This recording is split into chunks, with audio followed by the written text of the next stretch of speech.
Hello, everyone. Welcome back to E20 Zone TV, and West Ham are fourth in the Premier League. I am joined all the way from up north by Athers. Athers, what's occurring, man? Not a lot. I'm also wearing an Inter shirt because Inter just won the Super Cup. So I thought, why not? Let's celebrate with an Inter shirt, and then I've got the West Ham stuff. And I'm wearing glasses as well because I can actually wear my I glasses. wasn't going to ask about the Inter shirt. I was going to keep it all on the down low, but as you mention it, before we get going, mate, what do you make of tonight's game? It was a good performance, but it should have been 5 or 6. And to be honest with you, Bowen should have had 5 or 6. 5 or 6, yeah. It was that kind of a game. I just think the issue with tonight was there was just so many like number 10s on the pitch.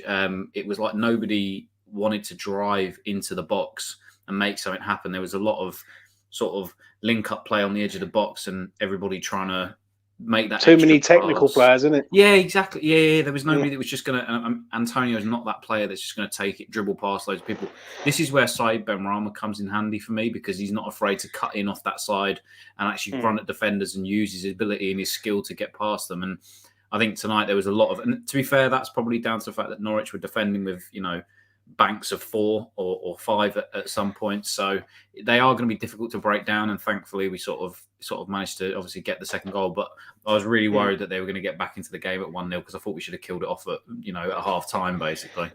Norwich are getting relegated, aren't they, mate? Oh god, yeah. Yeah, 100% agree. Let's get started then. We'll start off with this man in goal, Lucas Fabianski. Didn't have a lot to do tonight, but when he did do something, that was a world-class save, wasn't it? So that was unreal. That was unreal. And even Rebecca just like looked at me and just went, I won't have people say that he's shit because he's a really good keeper. On his day, he's fantastic. So for me, that's why I'd give him.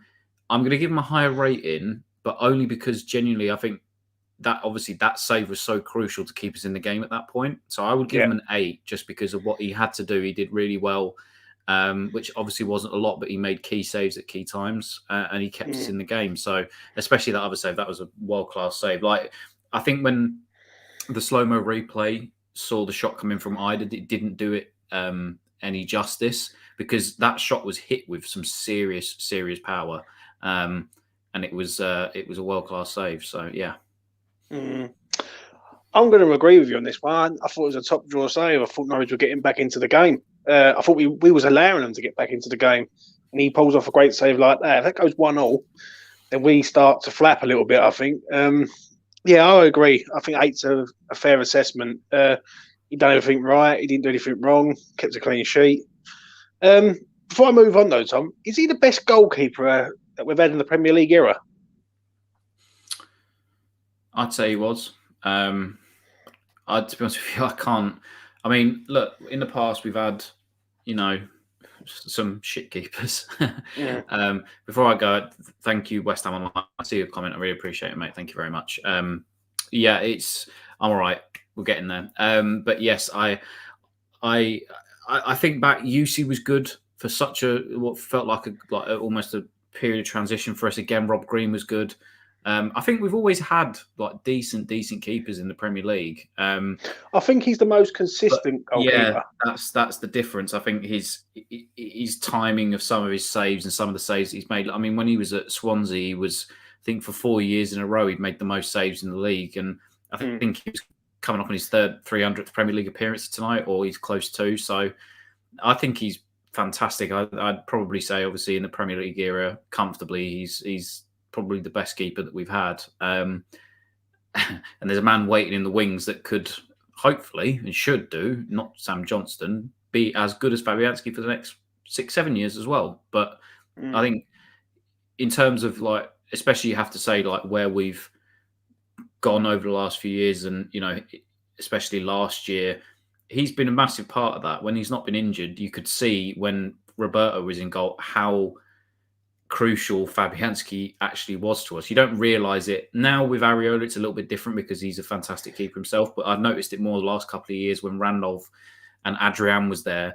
The level above in which Fabianski, because everybody else had mistakes in them, but Fabianski's are very, very far and few between. Like you said, he's very, very consistent. He's just a consistent goalkeeper, in my opinion. He's not magnificent, but he's not poor. He's just good. He's just good at what he does. But I agree, Areola is the man for the future. Moving on to this man, Vladimir Keffel. I thought he was all right tonight. I thought he was very good. Got down that right-hand side, done some good defensive stuff. What do you make of him, Tom? Like the Soufal last season. I was a bit shocked when a team sheet came out. I thought he would start Johnson tonight ahead of him. But listen, if when both of them come in, they're going to put those kind of performances and they're going to fight each other for that spot. It's only beneficial to us and the team going forward. So look, the ready-made replacement, hopefully for the next 10 years, is there in Ben Johnson anyway. But when Soufal comes in and he plays like he did tonight, he looks very, very good. And I think it's good for Soufal when he plays against lesser teams because he can really look to attack more down that right-hand side. And yes, some of the balls that he put into the box, they weren't exactly great, but you always felt like he was just an extra threat, especially down the right-hand side. So for me, I thought he was him and Cresswell. I know we'll get onto Cresswell in a second, but I thought that Soufal was an 8 tonight. I just thought he just looked like last season. Soufal didn't really put a foot wrong at all. Is he an 8 for me? I'm going to give him a 7. I'm going to say he's just a 7. I think it was a good performance, but I think Norwich didn't really pose a lot of threat. Really. Obviously, I'm going to give a high rating to the other one, who I'm going to get onto next. But I thought, Keffel was very good. He's come back in from COVID, decent. And we need him back because when he's back, we look a lot better with both of them left and right. Do you know what I mean? Gotcha. 7 for me. Moving on to this man. Oh my excellent. God. How we have missed him. It is, and this is not a knock against Johnson at all because I think he's done fantastically well. And, even he's not naturally a left-sided player. But my God, it is night and day when he is in the team at left back, and we look so more threatening down that left hand side. We just look so more assured down that left hand side. It helps out Diop, who looked a little bit more assured tonight himself. This was the one I was really. I know you're jumping the bit to get in here, but I was worried that maybe it was a question of rushing him back, but he looked fantastic tonight. Could easily give him an 8 or a 9 out of 10. I thought he was fantastic.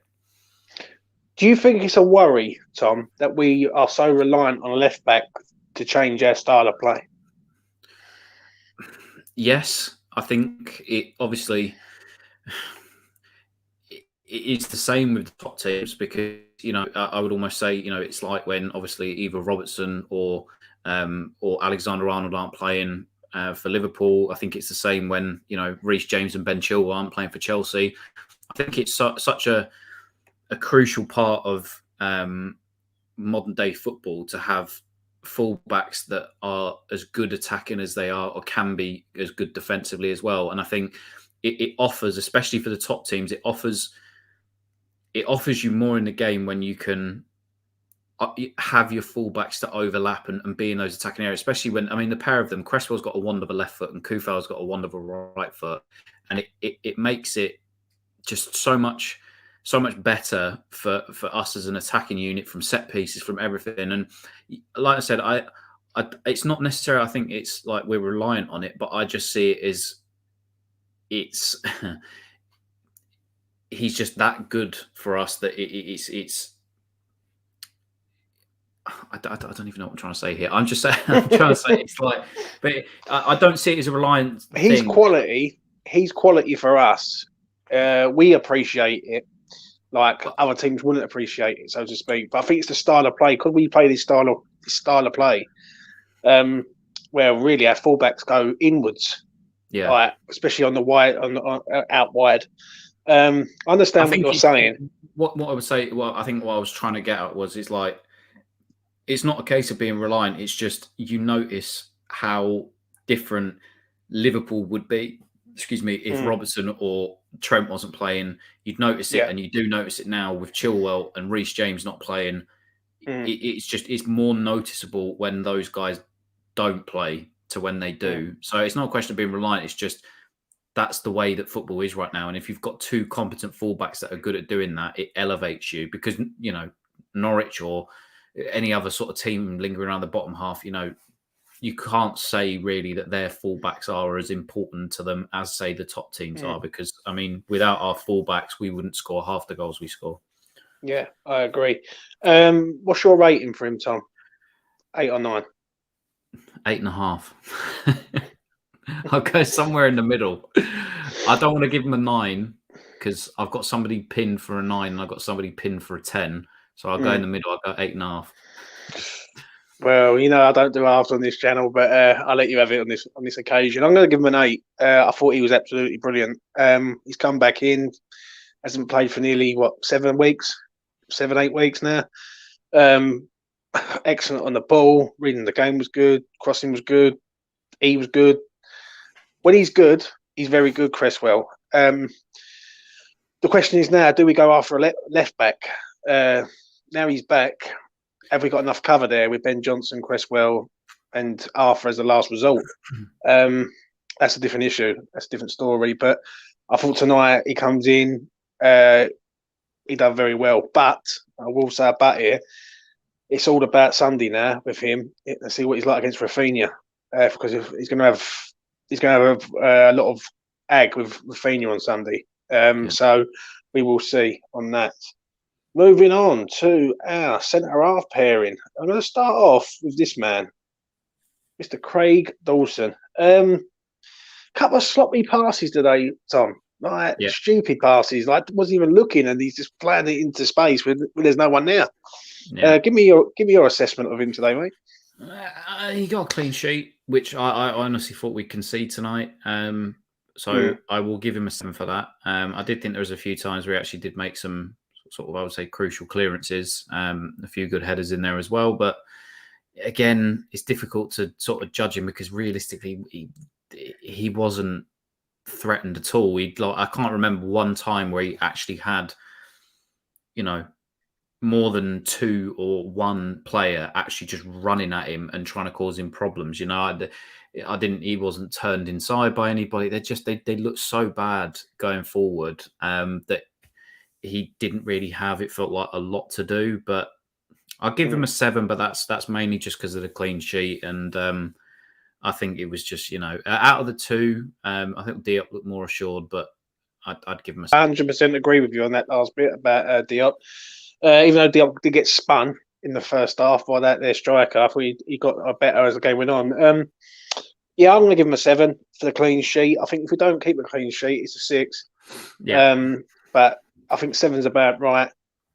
We need a centre half at this club, really, as soon as possible. And if Suma comes back, if Suma comes back, Tom, who do you put in there with him? Dawson or Diop? It's like best of a bad bunch, isn't it? Dawson for me. Listen, I'm going to give Diop. It's actually quite a nice transition, really. I'll give Diop a 7 because I think the reason I'd go with Dawson is because I'm really not getting carried away with a Diop performance against Norwich. If that's against Leeds at the weekend, I think he gets spun inside out by Rafinha, by anybody. Like I remember saying to Rebecca in the middle of the game, listen, it was a much better performance from Diop. He did look assured. He did look to come out a few times in terms of sort of bringing the ball forward and stuff. But again, you got the license to be able to do that against Norwich. They didn't really put him under any pressure. So I'm not getting carried away, but it's a nice little confidence boost for him that if we don't have to rush Zuma back, look, I've got a clean sheet under my belt and I've got 90 minutes again.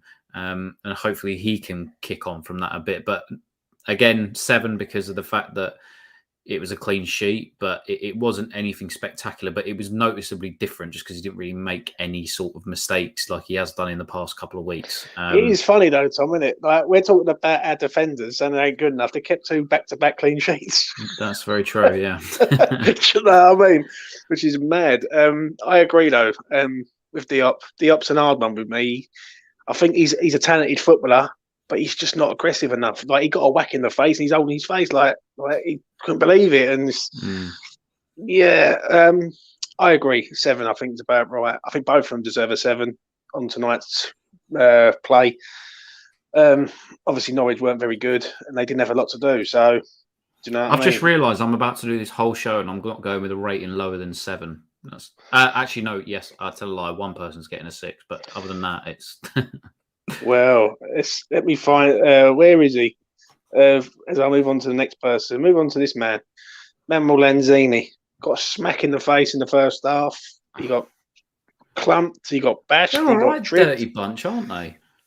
He got absolutely kicked to bits. How do you assess his performance, Tom?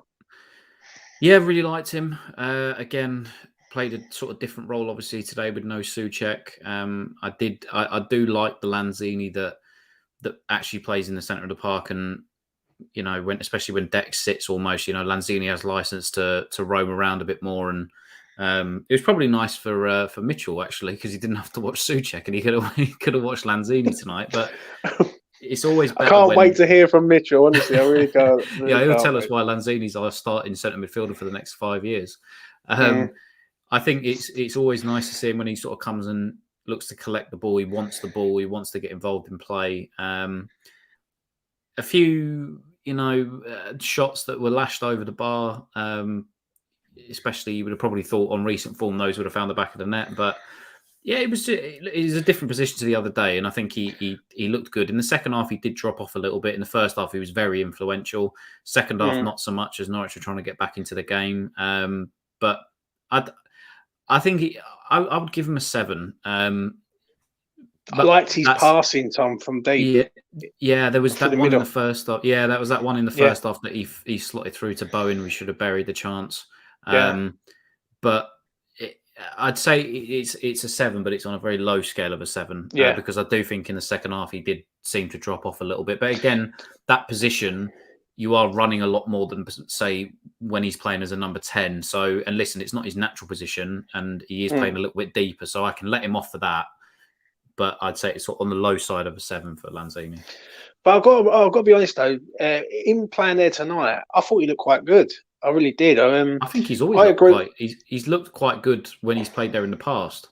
I just think for 90 minutes it's really difficult for him because it's a different role he's having to play in the centre. But do you find though, Tom? Well, technically, when you take Souček out and you put a technically minded player like Lanzini, if we had a younger version of Lanzini next to Rice, because a lot of them balls today was going through the middle, but West Ham don't really play balls through the middle. Like we always go down the sides. When Souček and Rice are playing, it's always wide and trying to cross balls in. And today we was going through the middle. Now, whether that's or not, that's because it's Norwich and we're playing Norwich and we're just going through the middle of Norwich.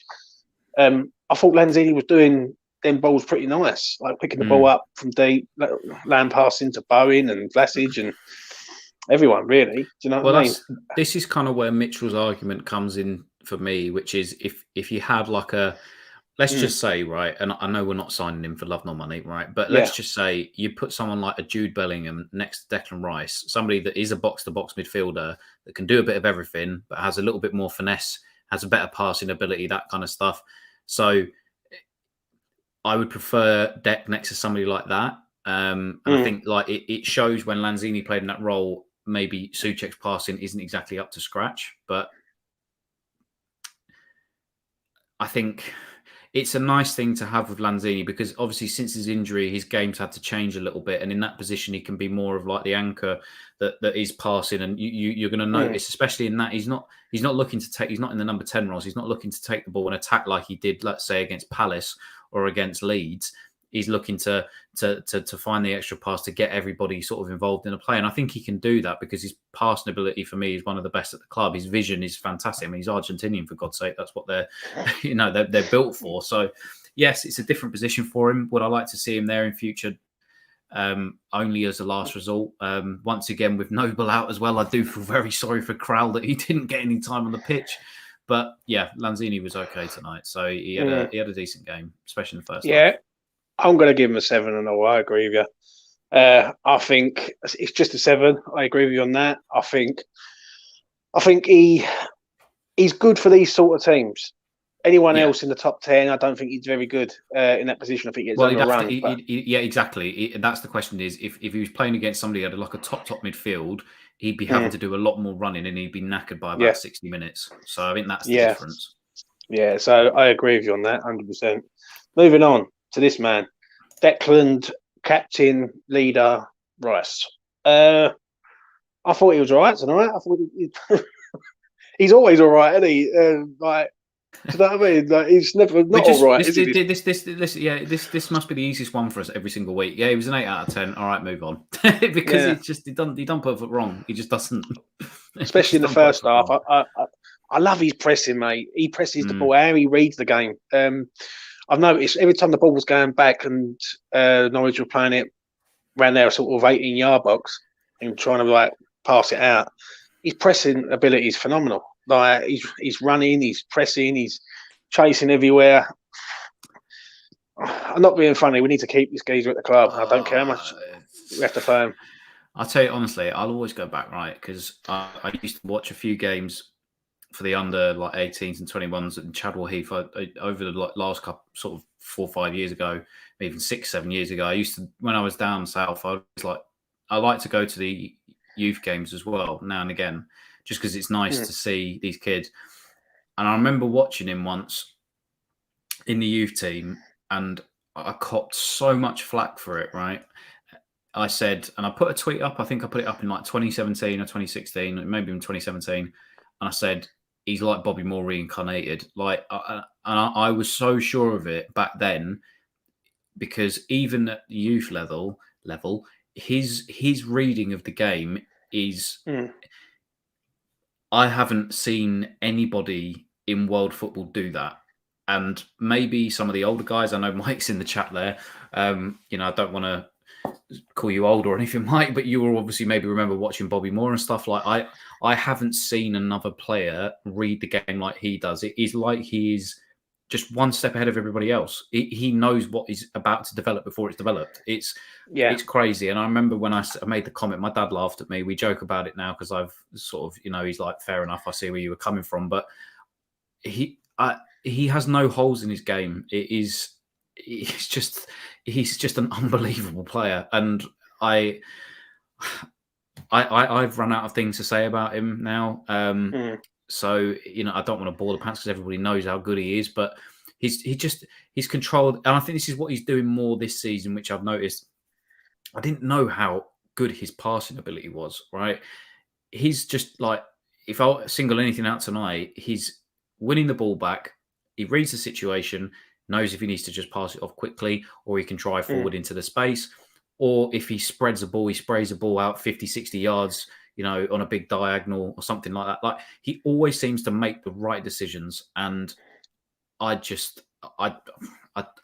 he's an 8 out of 10. He didn't put a foot wrong. And, the longer he stays at this club, the better, because, he reminds me of Paul Scholes a little bit. So if he adds the goals to his game.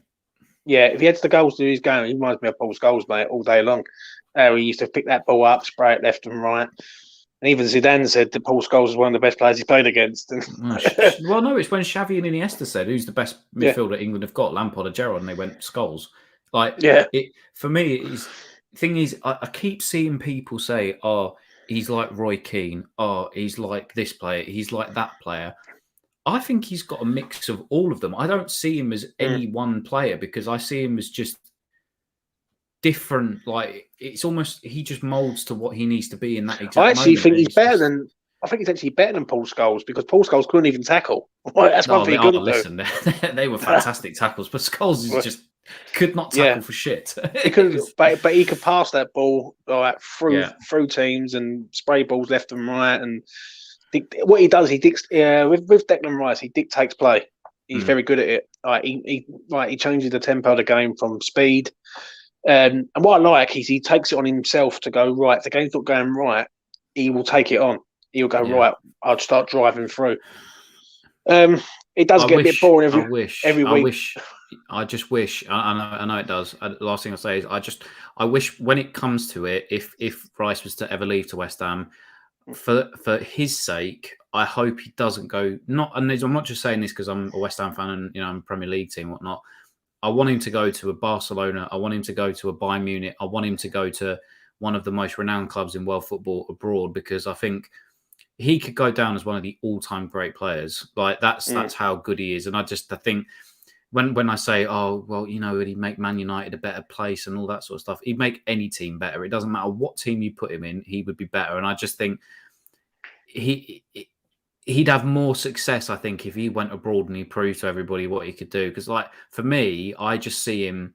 If Barcelona weren't in such a state as they are at the moment, and they actually had some money for him, if say we're 10 years ago, whatnot, and Rice was the same age, like he is now, like we're just saying 10 years in the past, I think Barcelona would be all over him. I see him as that kind of a player. I think he reminds me so much of what Busquets, Xavi, those kind of players, but just with the defensive capabilities. And I know I'm waxing lyrical about him, and but that's how I feel about him. I just feel like he could just do so much better than Man United or Chelsea. Do you know what I mean? I agree. Yeah, I do, mate. Gets an 8 for me. He gets an 8 from Tom for Mr. Declan Rice. We've got to keep this kid at his club for as long as possible. Moving on to this man, Mr. Vlasic. Interesting. I don't know. Afterthought earlier, people were saying he was shocking. He was not really that good. He didn't really do a lot. What do you make of him tonight, Tom? Nikola Vlasic. First half, definitely a 7. Thought he looked threatening. There's a few times we sort of took the ball and he looked to do what I said about Ben Rama at the start, actually take it to the defence. A lot more passive in the second half, unfortunately, and sort of, I guess, rightly subbed. Maybe not for Masuaku, but rightly subbed in the second half.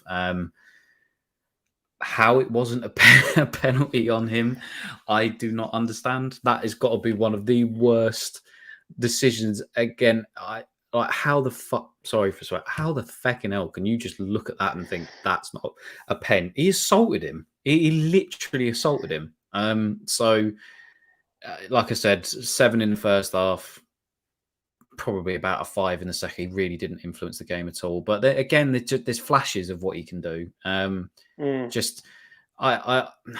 still feel bad for him because, again, like Fornals was playing tonight, yet Fornals was playing more as number 10 and Vlasic was out on the left again. I really want to see him in behind the striker. He's got so much power, and I want him to be in positions where he feels like he can take the shot on. He can do. It's like I said to you last week or the week before last. Whenever he plays, he always he's so hesitant to do the wrong thing that he ends up just like making the extra pass, and it's just like he just doesn't want to do something wrong. There's just something in his play that's not. It's not fluent almost. I know it sounds really weird, but I look and think you're holding yourself back. So do you think he's trying? Do you think he's trying too hard? I think it's partly that, and then partly like he genuinely doesn't want to make a mistake. Like I said, because when I've seen the clips of him and when I watched him once or twice in the Champions League, his previous club, the amount of times that he, especially on some of obviously the goals that he scored in that he just cuts inside and he unleashes a rocket and. Looks to constantly shoot and all that, but now he's just such a. I haven't seen him ever shot from outside the box with West Ham. No, not one. It's just. I don't know whether that's a confidence thing, whether or not that's Moyes that's telling him to do it. It's just he just needs to be. I think if he believed in himself and he was a bit more aggressive, I think we'd actually see a decent part of it. But he just seems. I don't know. He's just timid. I don't know the word to describe him. He's got the talent. He's got. He's got all the talent in the world, but he's just. I don't know what it is that's going to need to get. Do you think he's got to learn to adapt to the Premier League again?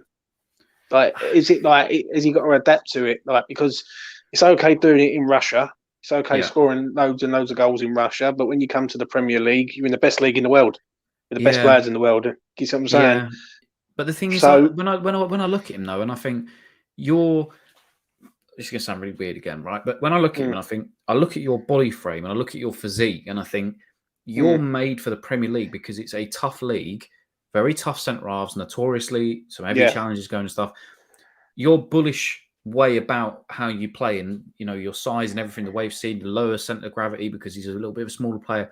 These are all the things that should make you successful in the Premier League. And I think, as Jay Woods has said there in the chat, to take more shots on goal, blah, blah, blah. But it's the bit we said, take more risks. I think that's not what he's doing. He's playing it safe because I think he knows that his position in the team is at threat because of Ben Rama, etc. And it's like is that a very similar thing to Ben Rama though? Because Ben Rama used to take risks and he got clobbered for it last season. He did. He did. And is Vlasic in the same boat this season? Like, is he being told, right, you don't do that, you do it this way from Moyes? Do you know? For me, the difference with Benrahma was it was almost like he would take those risks, knowing though that when they actually paid off, that they were impressive, and it makes the manager stand up. You know, if you take the ball and you do a few step overs or a quick skill move and you beat your man, at least you're showing something for the manager. But with Vlasic, it's like he's not doing that. He's holding the ball up sometimes. He's getting in all right positions down the wing but then he just stops. He doesn't take the extra part. He doesn't try to beat his man. Yeah. He'll stop. He'll turn around. He'll pass the ball off because it's the easy thing to do. See, the thing is, stand out more. I had Lucas on last night, and we done our preview about the game. And Lucas said to me, he said something very true, and I like Lucas's opinion because obviously he's going to back Vlasic because that's his countryman, right?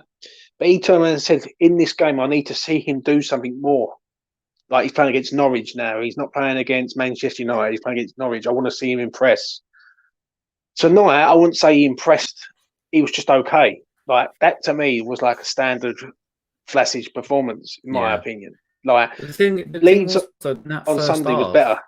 Yeah, but the thing is, in that first half, I think it was in the first 10 minutes of the game, he'd actually managed to knock the ball round someone down the left-hand side, and then he got round and then he got into the box. If he was doing that regularly, at least then we could say he's actually taking that risk, like I said, but it's just so passive at the moment that it's noticeable when everybody else is doing it. But, Bowen takes the risk. Today, perfect example with Bowen was, for the first goal, not the disallowed one, but the actual first one that was counted, the risk he makes, which is running in between the centre halves, knowing that, yes, he's the smaller of the two of them, but if I put myself in a position where I can get in between centre halves and at least try to get my head on the ball, I'm going to score out of it. I haven't seen that from Vlasic. That's sometimes that risk that you need to take as a wide player or as a smaller player, is getting yourself in the right area to make it count, even when the odds are stacked against you. Because Jarrett Bowen had no right to get his head on that ball for that first goal. If that was our two centre halves, I'd be screaming blue murder at them, because you cannot allow a smaller player to get in the middle of you like that. But that is the risk that you need to take at this level. And that's why Bowen, I think, is standing out at the moment, because he's taking those risks. Whereas Vlasic was just too passive for me. Just too passive. What are you rating him, Tom? He's my 6. He's my 6. Right. I just think, yeah. Go on, Tom. No, 7 in the first half, because again, I saw him at the start try to take it, but second half he was non-existent. So I had 5 for the second half. So by law of averages, that makes him the 6.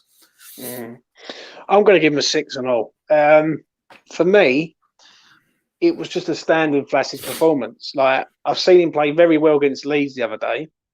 Today, I just see Vlasic working hard, but nothing else. Like, something Lucas said last night, which he was bang on the money, in my opinion. He said, I need to see something now. Right, this is his moment to shine. And against, today, he done okay, but it was just okay. Like, do you know what I mean? Like it always is with him. Don't get me wrong, I held my hands up on Sunday and I said that he performed very well against Leeds. But, it's a 6 for me. It's just a standard performance. Moving on to this man, and I'm glad he's back. I never thought I'd say that about Pablo Fornells. That's coming from me. It's good to see Pablo Fornells back. What did you make of him tonight, Tom? Yeah, I won't talk too much about it. I just thought it was a good performance. I think when he plays, he brings a bit of control to the game. He's another one like Deck, who's got a very high footballing IQ, always seems to make the right decision, works tirelessly in the defensive areas to win the ball back, he always puts a shift in. You never look at Fornells and think he hasn't done enough. He always gives 110%. And to say again, I would say somebody that's not played for such a long time, it feels like, with COVID and everything else, and he'd gone out and he'd done 90 minutes and, it was really good. He looked good, like he'd not missed a beat. So, yeah, I thought his passing was fantastic. Again, I'd probably give him a 7 out of 10, but it's on I'm leaning towards a higher 7, closer to an 8, but I think he's about a 7 out of 10. Yeah, I'm going to give him a 7. That's a solid 7 from me. I thought a solid 7. Yeah, I thought he was decent, mate. I really did. Worked hard, his passing is getting better at last. People will say to me, "Oh, James, you don't see what Pablo Fornals does." I agree, but when I see him do them sort of killer passes, that's what I do want to see into Bowen and Antonio, etc. For me, it's good to have him back because we're going to need him there and all, like because we've got these games coming up, and he's an asset. Basically, the one thing I will say about him as well, quickly before we go on to Bowen, is he's another typical Spanish player, and by typical, I'm not like sort of being, but in terms of that killer passing and high IQ, just completely in the mold of the likes of Cazorla and. I'm thinking of good passes like Thiago in recent memory. And I mean, if you really want to go that way, like Busquets, shout, that's the kind of player that he should aim to be because he's got all the talent in the world. And there's a reason why Spain obviously picked him for the Euro squad is because clearly he has got something about him. And if he carries on like that, his career is only going to go upwards. But I notice it more when he doesn't play than when he, because I think we really miss him when he doesn't. I think he just adds a little bit something extra to our game, both defensively and looking for that killer ball. And I thought he was very good today. Yeah, I agree, mate. I really do. Moving on, and before I move on to my last two, if you're watching this, please hit the like button. It will go a long way. It would help me out. Thank you very much. And I will get on to. I'll tell you what, I'll get on to Antonio and I'll leave Jarrett Bowie till last. Right. Mikhail Antonio, talk to me, Tom. How do you see his performance tonight? Missed an absolute sitter. Vlasic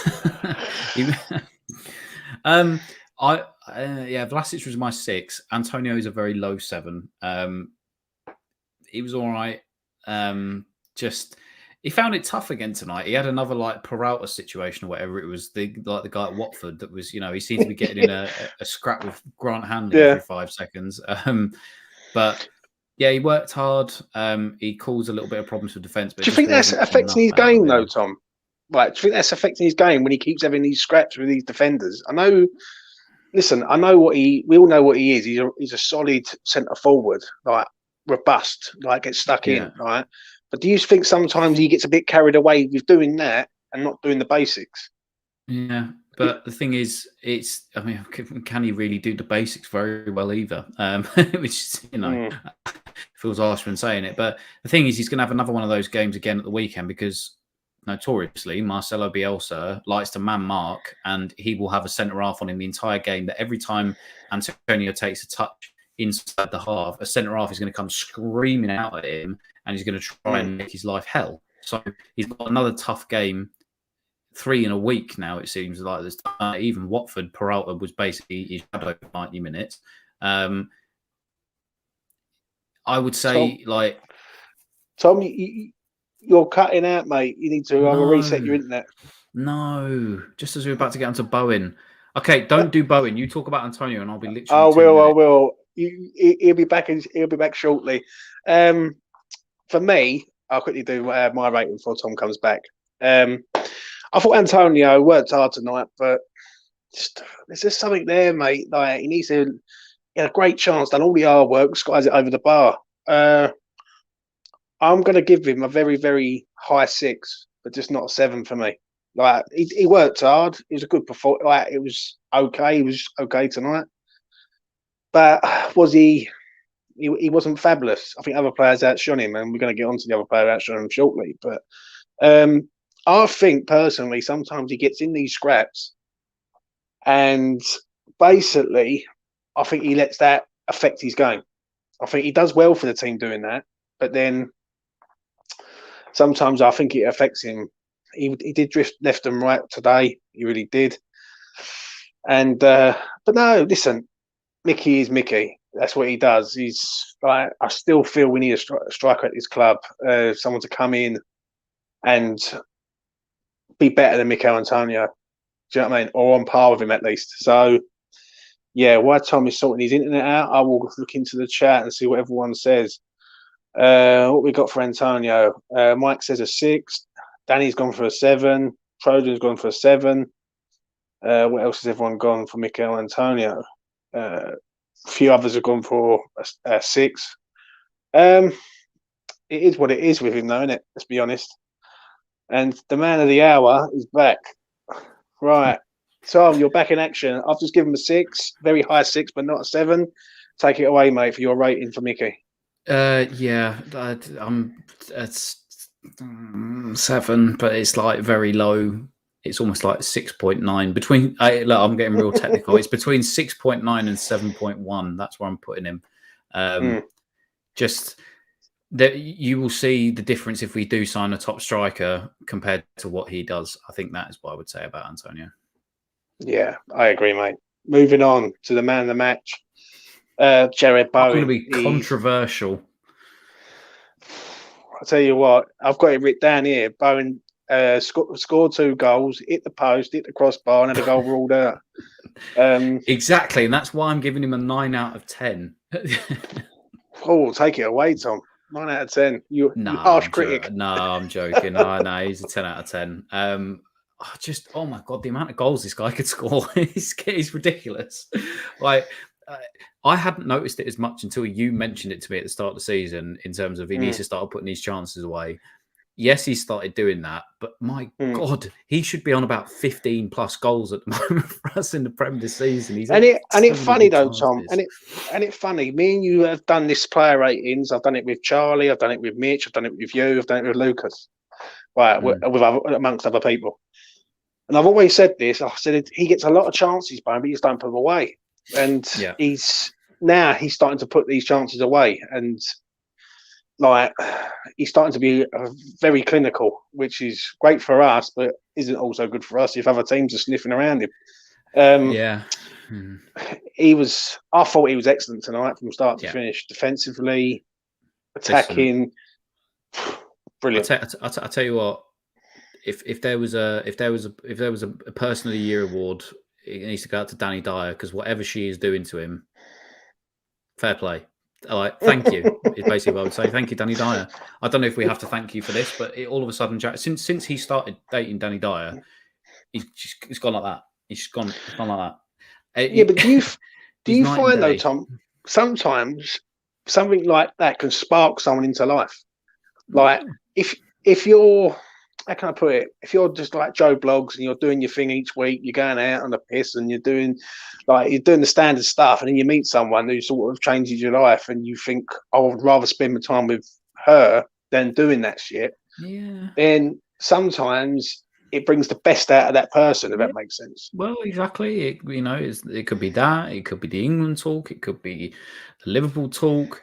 I don't know what it is. I'm going to put it down to Danny Dyer just because it sounds funnier and it sounds better at that point. Because she must have. I feel really weird for saying. I can't really say. Basically, what I'm getting at is that her vagina must be incredible, because whatever he's doing since then is just unbelievable. But I still, I was kind of joking. I do want to give him a 10, obviously, because of the goals, etc. But I will give him a 9. But that's simply because I think he could. There is still so much to come from Jarrett Bowen. I think he's starting to realise that he is a very, very good player, and the sky's the limit for him. He's still really young as well, which always baffles me that he's 23, 24. So much to go about for Jarrett Bowen. I think the one thing that really irked me this week, really pissed me off, was listening to frigging who was it? It was Leon Osman and it was Stephen Warnock. What do you know, the pair of you, about playing for England? Yeah, I think maybe Osman and Warnock were maybe capped once or twice. Once. Yeah. I mean, literally, the backup match of the day crew. What on earth do you know about that? The guy has more goal and assist, goal contributions, whatever you like to say. Smith Rowe, Saka, Sancho. Who else we go with? Like Hudson-Odoi, if you really want. Mason Mount. Rashford. Greenwood. All of these guys. If he is not in the England squad, I mean, we already know about the top 6 bias, even though some of those clubs aren't even top 6 clubs anymore. But there is when they. I think the thing is that he needs to do more. What more did he need to do? It's fine, if that's how you see it. And Jarrett Bowen needs to do more, but he's scoring 2 goals, or 5-6 goals a month, or what in all competitions, whatnot. Fair enough. Like, whatever. We'll take that. But he's such a good player. I think I think the massive thing for him was him realizing it, and like I said earlier, with the stuff with Vlasic and that, he's willing to take those risks. The header was brilliant. That was like a natural striker's chance that he took. But do you feel though, Tom? Do you feel with the England talk, he's got to do it against the big six? It's okay doing it against Norwich. Don't get me wrong. And I'm not being negative. Like, I'm going to play devil's advocate here a little bit. You can do it against Norwich, but he's got to do it up in Old Trafford against Man United, hasn't he? Well, listen, I would say he's done that so far this season. Crucial goal against Chelsea at home when we beat them 3-2. The goal that he scored in the cup against Spurs, that touch and turn was absolutely ridiculous. I think he's doing it more now this season than maybe he had done in past. And like I said, I think that comes with him realising that he is a very good player. And we've said it for weeks. Behind Rice, he is now the most important player in our team. And it will show when he doesn't perform, we will struggle. And, I know some of his trust just there. The English cost us, Ashton. Never forget that. I do realise that. But again, I don't want him to feel like he needs to leave for it to be a gateway for him to get into the England. He should look at Declan Rice and his career path and say, look, you've gone all the way and you're pretty much tipped now to be next England captain, and you've done that all from West Ham. You're in a great position. You're in top four. You're in knockouts of Europa League football. You're going well in cup competitions. And he doesn't want to disappoint his father-in-law either. Listen, that is the best thing that West Ham have got going for us. 100%, mate. Is that Danny Dyer, will have some say in whether or not he moves elsewhere. Because you imagine that, like at Christmas time, he's like, "Oh, Jurgen Klopp's been on the phone. He wants me to go to Liverpool. You can fucking stop seeing my daughter if you like." That's the best thing that we've got. Blackmail, we love it. Listen, I take it if it keeps him at the club, but no, he's fantastic. I'll give him a 9, and that's me being self-critical of him, because I think he knows he probably needs to start burying those chances. But I'll give him a 9. It's only because I want him to succeed, because I think he's got all the tools, all the assets to be an incredible player for the next 10 years, wherever he ends up, for England, for anywhere else. I love watching him play at the moment, and he deserved 4 or 5 tonight. And long may it continue. Thought he was brilliant. I'm going to give him a 10. That's the Bowen that I've been asking for a long time. You know this, Tom. I've said it. Me and you've done this on this channel. Like, you've helped me out on this channel for a good few months now. I mean, you've had discussions about it on this channel about Bowen. How many chances he gets a game? Back to even in the summer, when the season before it even started on HTV, we were talking about it. Yeah, just and he was getting those chances. Yeah, just finish the chances. He need to score goals, and that's what he's doing there. My thing was always, yours was finish the chances. Mine was always look to make the extra pass and don't be greedy. And I think he's done both of those this season. And the assist shows it. For me, he was always blinkers on when it got into the final third, and he didn't look up. Head down. Yeah. All of a sudden, his head's up, and look at him. He's got 8, 9 assists or something in all competitions. Brilliant. Now start trying to put the ball in the back of the net. You're doing that as well. Fantastic. Like I said, if he had converted half of the chances or some of the easier chances that he'd had this season, he would be up there with Mo Salah on most goals in the league this season. 100% agree. 100% agree. He's top draw, this kid. And I remember watching this kid at Hull before he even arrived at West Ham, and I said I want him at West Ham because I'd like connections to Hull. And I'll be honest with you. He was a top draw at Hull even back then, and that's only 2 years ago that we signed him. 2 years in January transfer. That's why I really like what I saw the other day of was it Keane Lewis Potter? 100% agree, mate. I think he's a great player. Go up there and get him out of there. Very, very, very similar. And if Bowen was to move on, I would be looking straight back at Lewis Potter and think, right, I'm going to do what I've done for Bowen with you, because I think that fits the Moyes transfer policy. He's another Bowen 2.0, mate, 100%. I totally agree. So that's a perfect 10 for me. I know he could have scored a hat-trick. He hit the post, he hit the crossbar. I don't really care, mate. I'm glad this boy's scoring goals now. And long may that continue. And by the way, have a lovely night tonight when he gets home. Danny will reward him, and long may that continue as well. Danny Dyer, keep doing you, girl. Whatever you're doing, keep it going. keep going, at least to the end of the season. Moving on to the subs, and we're going to start off with Arthur Mesoaku, who come on, and his first contribution was to skim a ball completely out of play. But got to give him some praise tonight, Tom. He assisted Bowen. He assisted Bowen for the second goal. I don't want to. I don't. It just feels like a joke. Like we have to do this every week. It's just like that comedy factor. He assisted, but in the same game, he made himself look like a twat. So I'll give him a 7, but just because he got the assist. But yeah, I don't really. I've run out of words for Masuaku over the last couple of months. So I just a 7 for the assist. We'll leave it at that. Yeah, I'll give him a. Well, I don't know about 7. I was going to give him a 7. Well, I'll say it through gritty teeth. Then he gets a 7 from me. But I must admit, when he did play that ball in, I'm thinking, why have you delayed it so long? Because even the commentator said, right, play it first time, and Bowen's there, and he delayed it and delayed it and delayed it, and he delayed it that much. The defender went back, he crossed it in, and then but we all know with Arthur, is he the king? What you see is what you get, which is just a bag of shit mixed. A bag of shit mixed with just like incredible. It is almost footwork. It is almost just like right.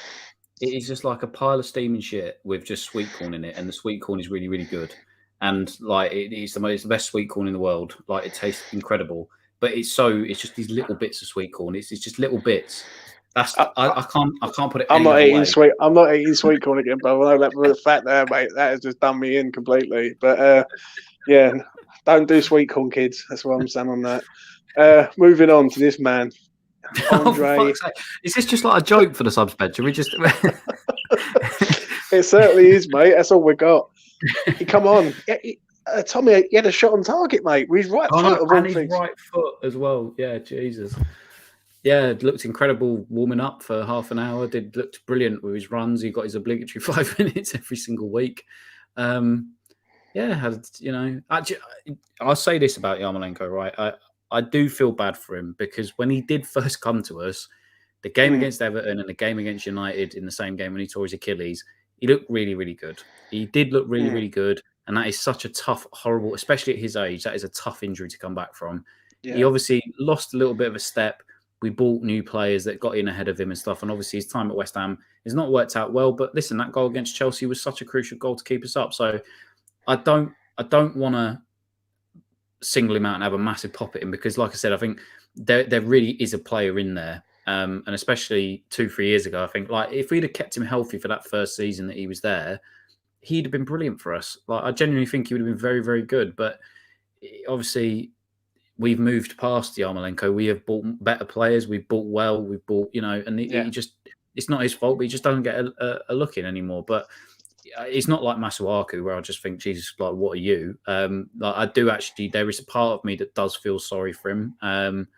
So I give him, as Troy says in the chat there, I'm feeling kind. He had a shot with his right foot. That's very difficult for him to do. He gets a 7. There you go. On target. Yeah, 7 out of 10. There you go. Yeah, how about that? I'll go with Tom with a 7, mate. He comes on in the space of a week. He's earned his wages. 12 seconds on Sunday, and his standard 5 minutes or 4.5 minutes tonight. Sooner he goes in the summer and we get someone in who's more of an influence, the better. But it is what it is, and that's the final sub on them. I don't remember anyone else coming on.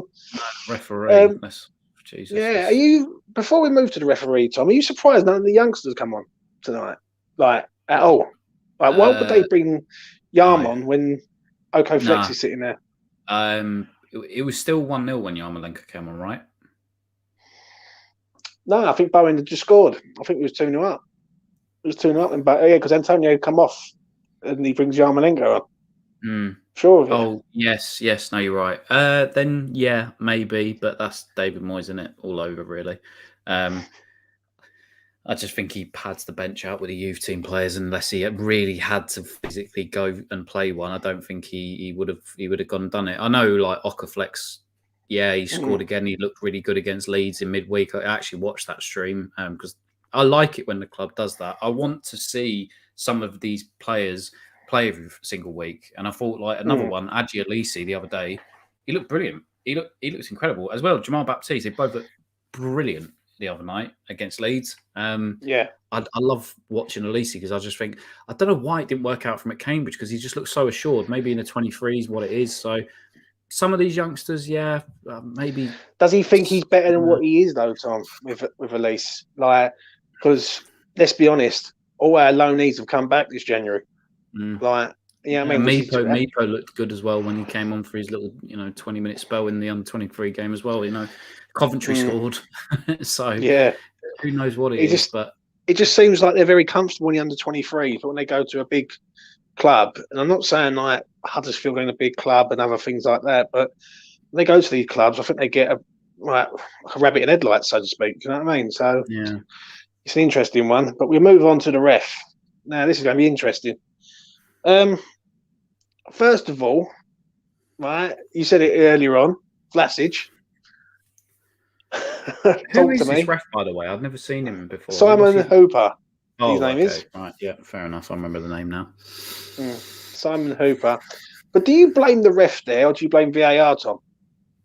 I blame all of them. Obviously, okay, all right. Well, I say this, right? Fair enough. It's not his decision to be watching, especially when the box is crowded. He probably can't see what's gone on there. Yeah. Fair enough.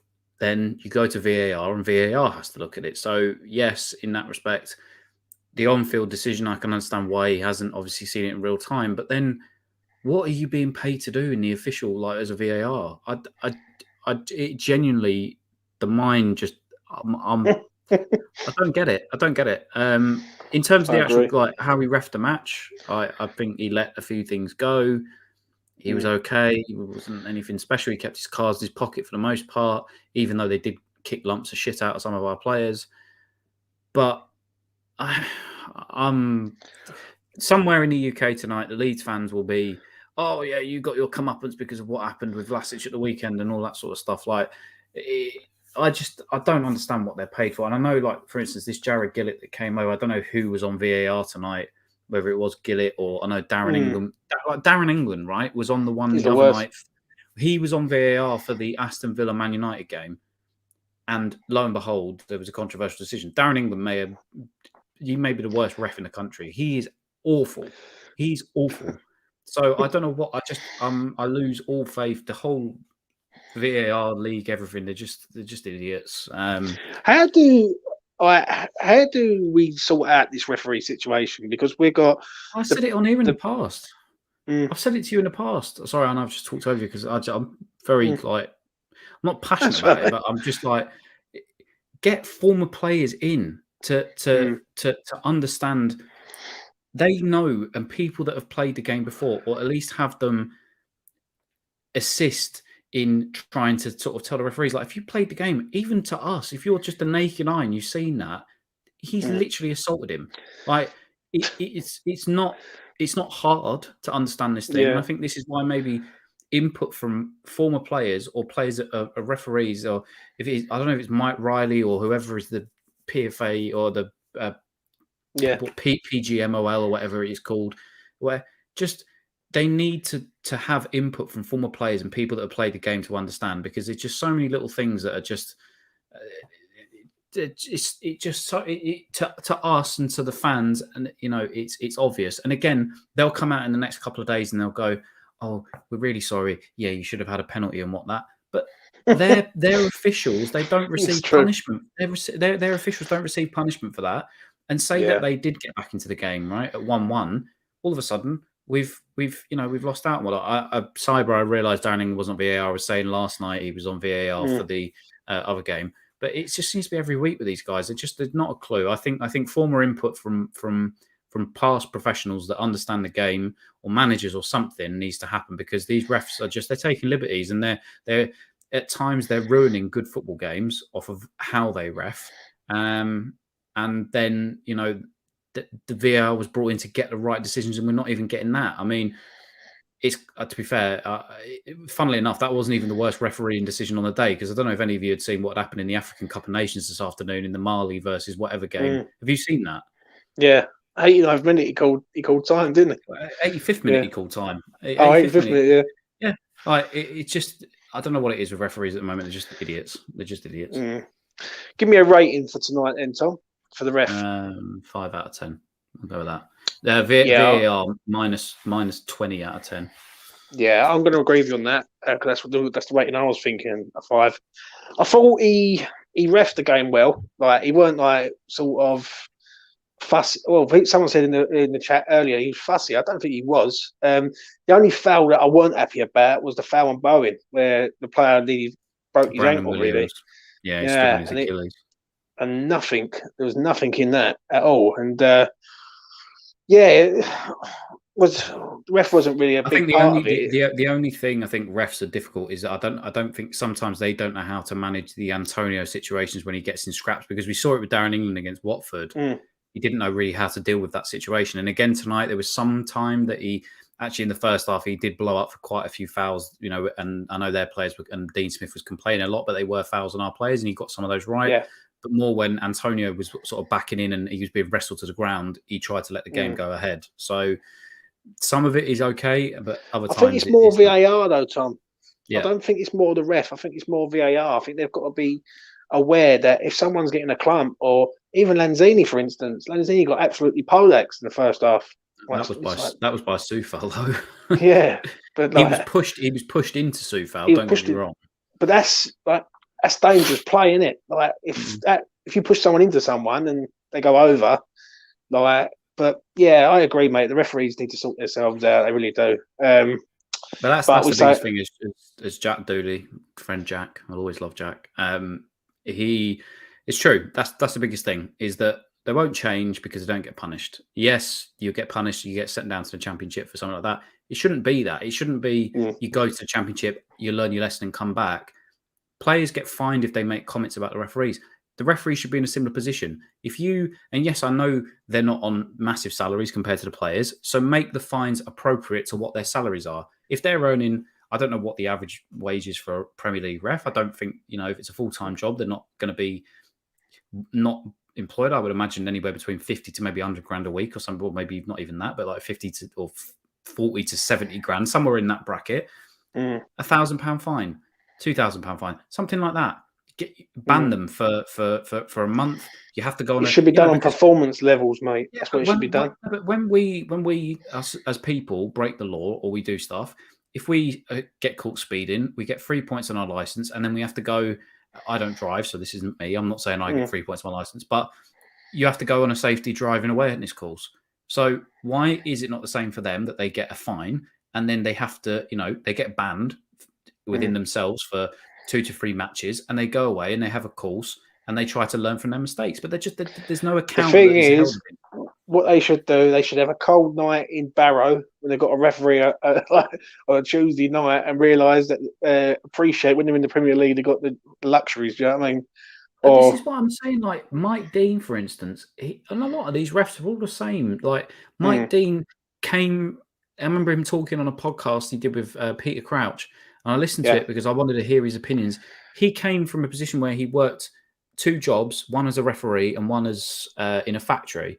And he reffed at the very lowest level with, like League One, National League, that kind of stuff.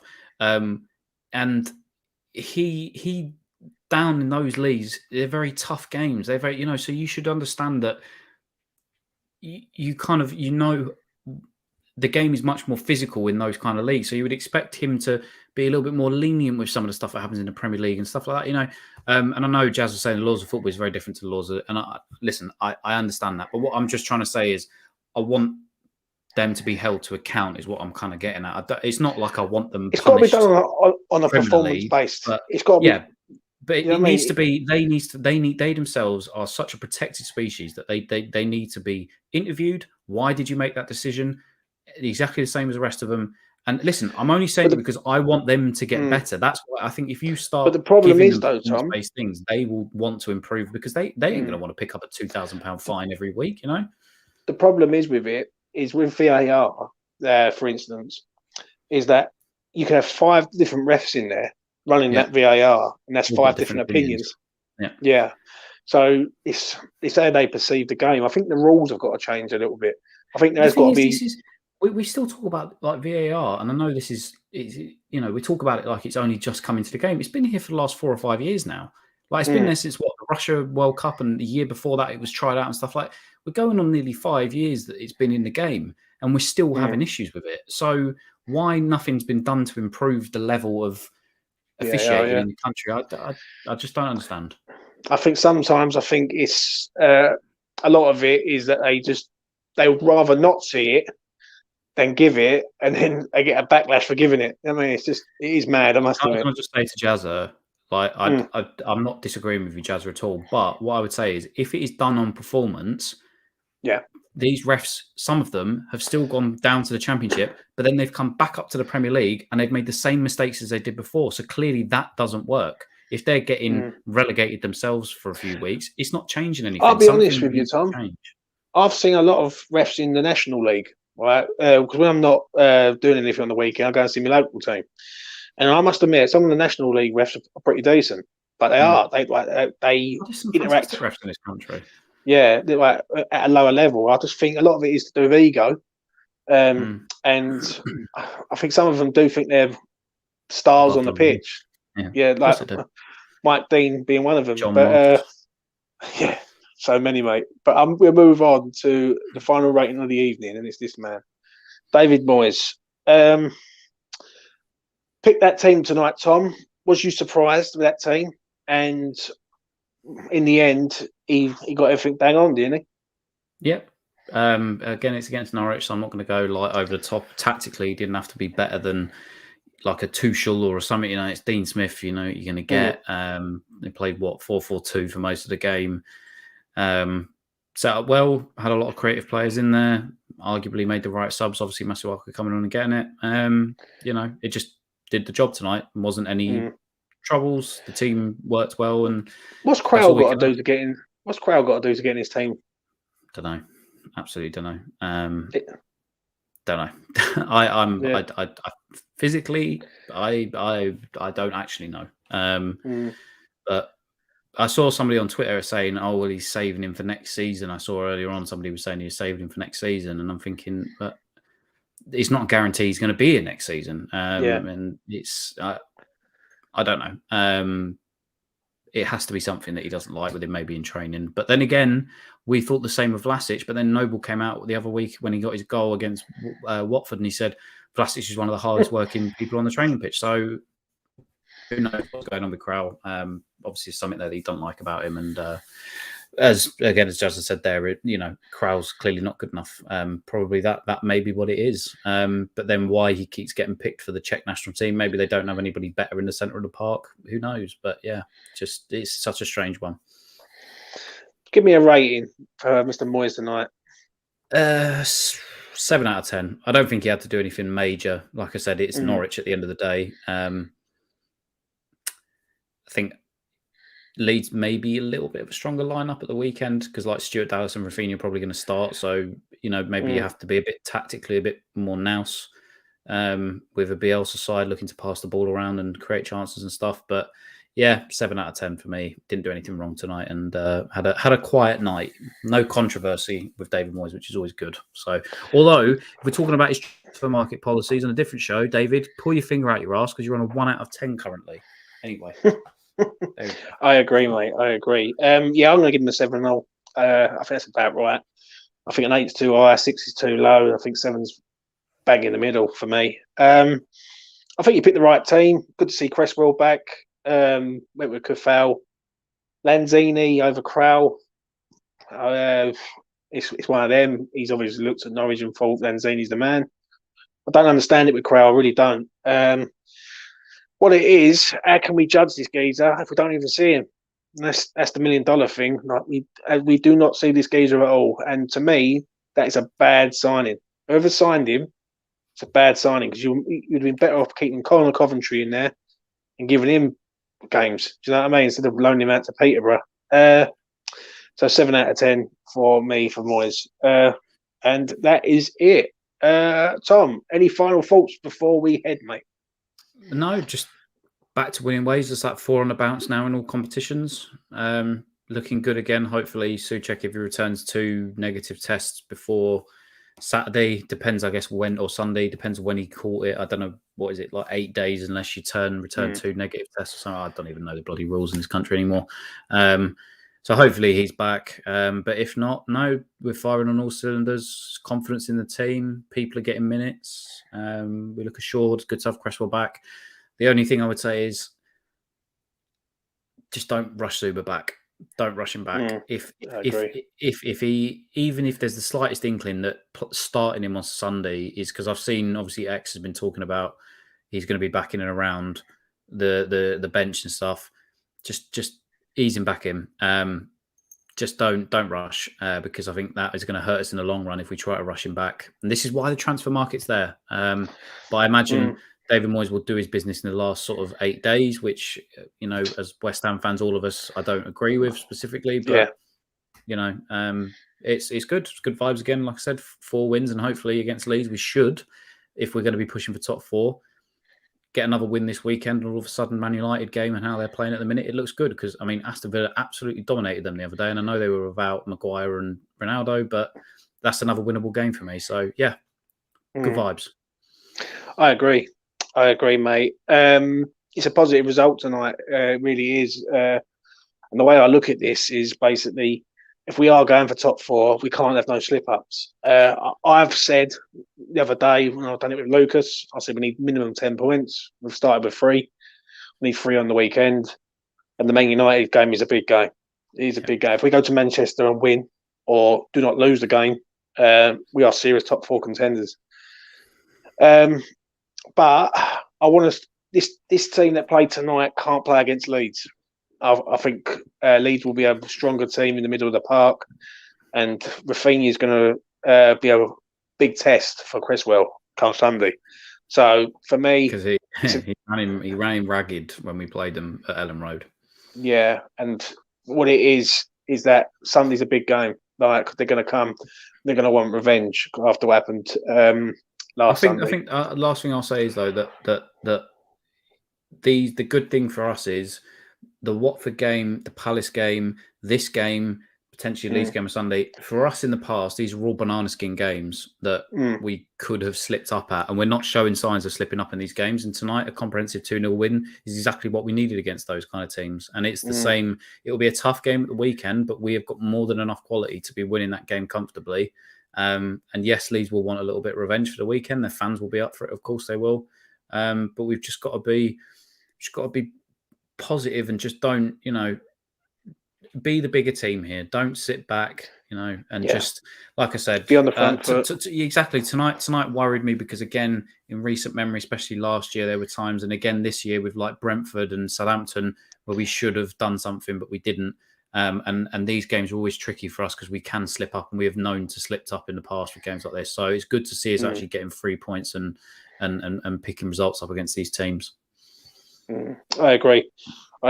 And Tom, it's an absolute pleasure to have you back on here, mate. I know everyone knows that it's been a hard time for you, and I love having you on here, mate, because me and you will challenge me like Walshy will and others, and it's, trust me, mate, I'm glad to see you're all right, mate. I really do mean that. Yes. I want to thank everyone in the chat tonight. I really do appreciate all of you who have come in and had your comments in the comment section. And if you're new around here, please subscribe to the channel and like the video. It goes a long way. I'm enjoying it at the minute. I must admit, getting my numbers up, got all the boys on. I'm starting to get a good little team of people on this channel who are talking football. And it's going well. It's going well. So long may that continue. And I'll be back again soon to do some other stuff. Obviously, Leeds at the weekend is a big game. Like, it's a big game at any time, but this weekend is very big.